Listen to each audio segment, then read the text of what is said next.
మేడారం సమ్మక్క జాతర ఇది ఆసియాలోని అతి పెద్ద గిరిజన జాతర. కుంభమేళ తర్వాత రెండో అతిపెద్ద జాతరగా చెప్పుకుంటున్న సమ్మక్క సారక్క జాతర షురు అయింది.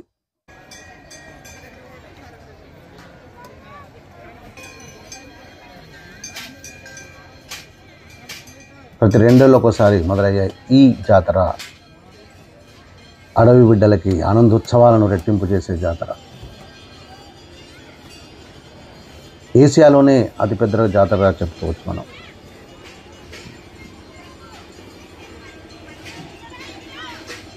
అయితే సమ్మక్క సారలక్క గురించి మనందరికీ తెలుసు. కానీ ఒక విషయం ఏంటంటే, సమ్మక్క సారక్కను దర్శించుకునే ముందు వేములవాడ రాజన్నను దర్శించుకుని వెళ్తారని ఒక నానుడు ఉంది, ఒక ప్రతీతి ఉంది, ఒక నమ్మకం ఉంది.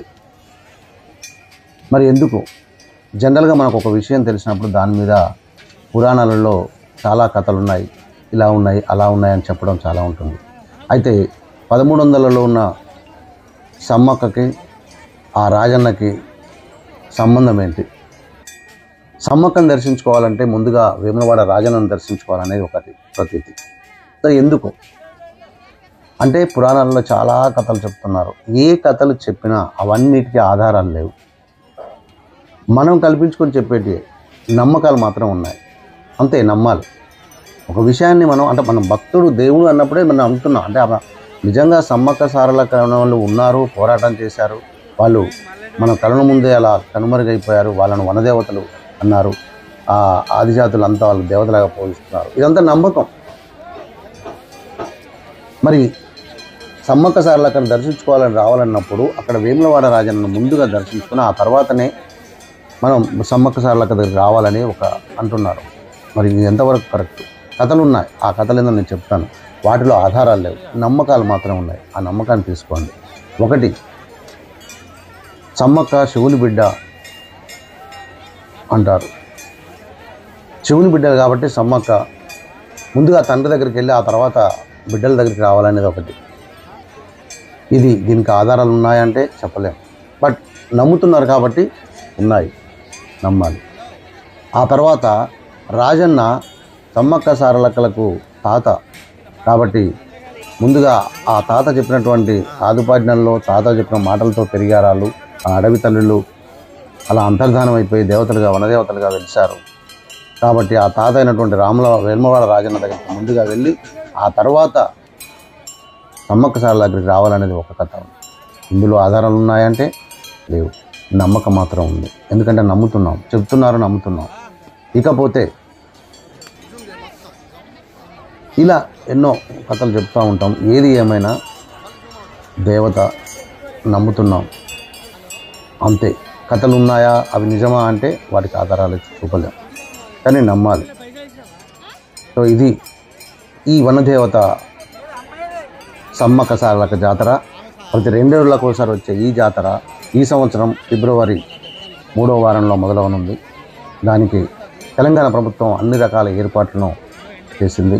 ఇక్కడికి సమ్మక్క సారలక్క జాతరకి మొక్కు తీర్చుకోవడానికి మన రాష్ట్రం నుంచే కాదు, దేశ విదేశాల నుంచి కూడా ఇక్కడికి భక్తులు వస్తుంటారు. రాష్ట్ర నలుమూలల నుంచి లక్షలాది మంది జనాలు ఇక్కడికి వచ్చి తమ మొక్కులు తీర్చుకొని వెళ్తూ ఉంటారు. సమ్మక్క సారలక్కకి గుడి లేదు, తను వెలిసినటువంటి గద్దె ఉంది. ఆ గద్దె చుట్టూ బంగారం అంటే ఇక్కడ బెల్లం సమర్పించుకుంటారు, మొక్కులు తీర్చుకుంటారు. సో ఈ సమ్మక్క సారలక్క మొక్కులు తీర్చుకోవడానికి వచ్చే ముందు రాజన్నను దర్శించుకొని రావాలన్నదో ఉద్దేశం ఇదే. ఇది మీరు నమ్మినట్లయితే దర్శనం చేసుకొని రండి.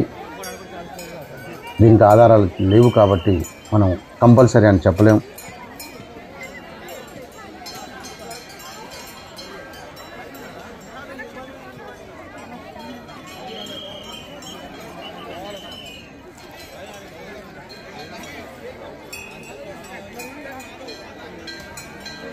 దక్షిణ కాశీగా పేరొందిన వేములవాడను కూడా సమ్మక్క సారలక్కను దర్శించుకునే ముందు దర్శించుకొని రావడం వల్ల మంచి జరుగుతుందనే ఒక ప్రతీతి.